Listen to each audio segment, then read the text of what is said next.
okay? Watch what you say about the man, the myth, and the legend. What do you think they did to break the curse? Like, maybe there was an exorcism. I don't know. Might be the greatest player to ever play soccer. Might be better than Messi.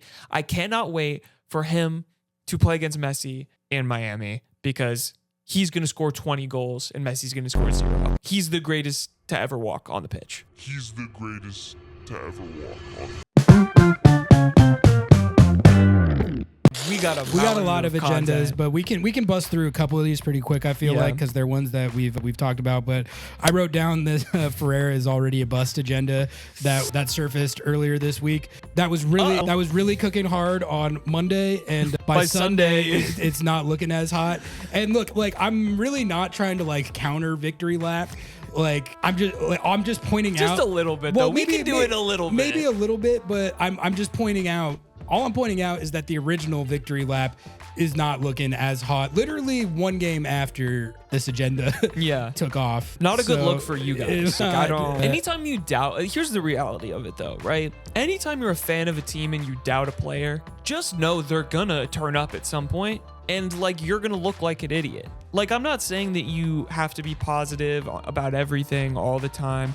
But like when there's a player that had a valuation at one point of what felt like close to $20 million, he's probably got skills. He's probably got something in the bag. Yeah. You know, like it's fine to hold your expectations or hold them to a higher standard, but to be like, this dude's garbage, terrible attitude, terrible form, all of that. It's like, all right, cool, that's fine. But the second that he does something good, you're gonna have to answer for it. You know what I mean? And he had a good game, and it wasn't going that well really leading up to this game. Like we said that. Like there's no question about that. But we said it was only a matter of time before he broke out. The match day 8 bust proclamations did not age well. Like 4 days later, the next one, the general, kind of in the same vein, but there was the general anti-Moose agenda that's been out there. No, I've not heard of this. Can you clue me in on this one? Danny Musovski has had some finishing issues, and who amongst us hasn't had performance issues? You know, Danny Musovski has had issues scoring goals, and a lot of people didn't take too kindly to that. I think I heard someone say that he might be like unashamed to soccer, someone who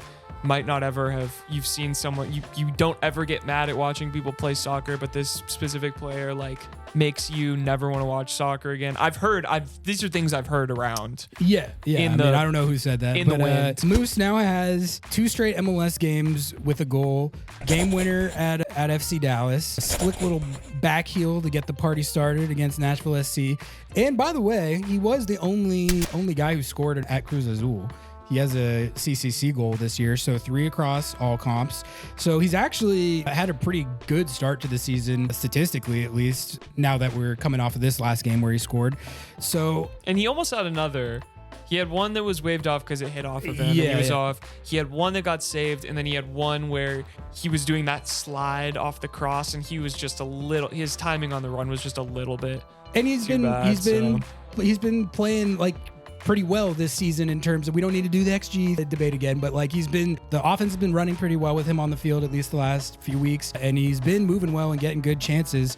So I'm happy for him that he is quieting the haters a little bit, and we'll see if he can keep producing the rest of the season. But you know, if you get like even 5 to 7 goals, I guess he's really the number 2 striker at this point. If you get 5 to 8 out of your number 2 striker, I think that's a good range to be in, and he's at 3. So he's on pace to maybe push 10 goals, which that would be a phenomenal Moose season. We'll see if he gets there. But yeah, just minutes wise, Moose deserves his credit for how the team has been looking with him playing that position with Jordan out, and finally getting rewarded for the good positions that he's been getting in. He hasn't played a full match. Like he hasn't played a full 90 at all. Like I'm looking at the numbers right now. I don't think he's played a single full 90. So he's got 3. Yeah, he's got 3, and maybe I'm wrong here, but he's got 3 goals and has not played a single full 90. Like he's making it count while he's on the field. I personally have never been down on Moose. I've always been very positive on him, and so no, I'm joking. This is to my point of what I just said. if you like a team and you shit on a specific player, eventually they're going to come around and prove you wrong, and you're going to have to just deal with it. Okay, maybe not Abear, but like whatever. He went to China and was... Moose is lifting the curse of Abear. That's what he's doing right now. Yo, Moose is breaking the curse. What do you think they did to break the curse? Like, Maybe there was an exorcism. I don't know. But really, this position has not been shored up since the days of Will Bruin. And really what Moose is doing is like giving you that Will Bruin presence, you know, like not like player profile wise, but like production wise, if he keeps doing this. I agree. Good for him. Good for him. Good and job. if you want to see my apology, members only. It's in my therapy journal. The next agenda is the Cristian Roldan is washed agenda. I do know that there was a little bit of this flying around. I don't think it was that prevalent in agenda, but you're right that it was a little bit of a thing. And I think Cristian would probably... Well, there was a specific person who was pushing this agenda. I think Cristian would even tell you that the San Diego game was not his finest hour, and it was no one's finest hour, to be clear. But the double pivot specifically in that game got run over. And there has been a couple other moments where it's like he's set such a high standard over the years that I think it's fair to say that even outside the San Diego game, there was probably a couple instances where he didn't live up to just like the, you know, Iron Man consistency that we've come to know and love over his career. And I think this game was a goddamn statement that he's still one of the best midfielders in this league. And his game was... He was rated top 20 best American players in MLS. He was like number 18 or something. This was on, I can't remember exactly where this was, but it was a list. Like he's still considered an incredibly talented player. And I mean, call him up to the national team. Poke. Sorry. Give him more caps, Poke. But no, in all seriousness, it was good to see him have just like an absolutely monstrous game like that. Because we all know he was really feasting, and he honestly almost scored a couple goals. But I think it was just a reaffirmation of how good a player he really is. And the double pivot of him and Obed was excellent in this game. If the San Diego game was like the low point for it this season, that was the high point. When that double pivot is on point, that's what it looks like. And both of them were on fire in this game. Yeah, this was my agenda because I wanted people to have to reckon with the slander of our number 7, our GOAT, Cristian Roldan. Okay? Watch what you say about the man, the myth, and the legend. On that same vein, here's my other one. Should I read my other one? Yeah. Ryan Kent, okay? The potential Croc guy. I still have... Okay, Aria, I don't know about you, if you've been able to independently confirm this, but I have asked multiple members of the Sounders staff if they can confirm that Mr. Kent does in fact own crocodiles. None of them are able to confirm it to me. So we will have to ask him, I think, point blank at some point, get him on the pod, you know, all of that. But for now, we're going to believe it. The crocodile guy might be the greatest player to ever play soccer, might be better than Messi. I cannot wait for him to play against Messi in Miami because he's going to score 20 goals and Messi's going to score 0. He's the greatest to ever walk on the pitch. I hope that turns out to be correct agenda. Why talk about why you're so high on what you saw.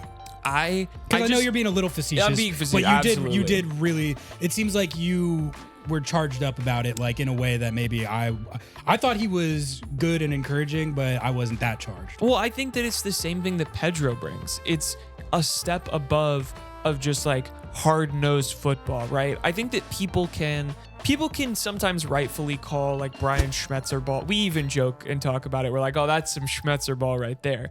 Grind it out, hard-nosed, like good on possession, spring the counterattack, whatever. But there's just that extra flair that he brings that, like you were saying, butts out of seats, all of that kind of stuff. But Pedro and him on the wing, just this dynamic threat of like, you know, vision and pace, and it's a higher level than you expect to experience a lot of times in the Major League Soccer that we have gotten to know, at least right here in Seattle. And I think that is such a beautiful thing, dude, especially with him and Ferreira and De La Vega and all of this, just this beautiful creativity. I'm really excited to see how he adapts to that, because like sometimes that doesn't work in MLS games, but I really do think that you can tell he is not going to be here for a long time. Like he is just that talented. I think it was confirmation of the type of upside that exists here who knows right now if he's going to hit that. But I mean, this guy was a dominant player for Rangers in Scotland for a pretty healthy period of time before his career got off track a little bit. But I don't think the question here is about talent or ability at all. It's, you know, maybe more buy-in, motivation, or how he fits. But in terms of like the skills, the buy-in, I mean, dude, he I'm came not I'm not worried about it at Yeah. all. But that would be the question if there was one. Right. But like based on hearing him talk and how he seems to be fitting in just from an interpersonal standpoint, I think he's like fully bought in on the team and his role on it. But I think there's an outcome here where he could be like a real pronounced impact player in the league. Like he's got to go out there and do it, but it's possible, and that in itself is exciting right now. Yeah, he said he wanted to come and enjoy playing soccer again, and find a place to do that, and that is like that's amazing. That's beautiful. That's what I want to see out of him in that position, is just like try shit, have fun. There are 4,000 wingers on this football club. Go ahead, try some shit. Go do some shit. Go do that no-look pass. Bring that flair and that technical ability from, you know, just being an Englishman, right, that we've come to expect out of talents from overseas. He's a great player, man. Like, I want to see more. I want to see him start.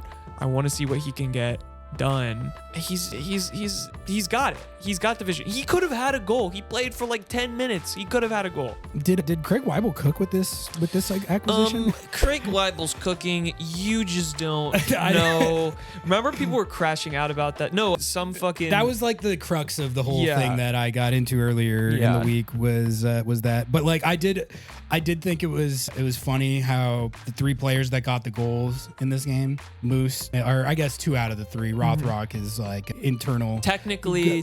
But the fact that both Moose and De La Vega scored in this game, those have been like two of the guys that have been pointed to the most as to why Craig Weibel has not been cooking. So I don't know. I'm not saying anything. Yeah, you can just calm down. I'm not saying anything. I'm just saying that if those 2 guys happen to get on fire, that would be pretty funny, like narratively. It's just we don't even have to get into the Craig Weibel thing. That was just a fleeting thought. Yeah, let's not get into that. People are All right.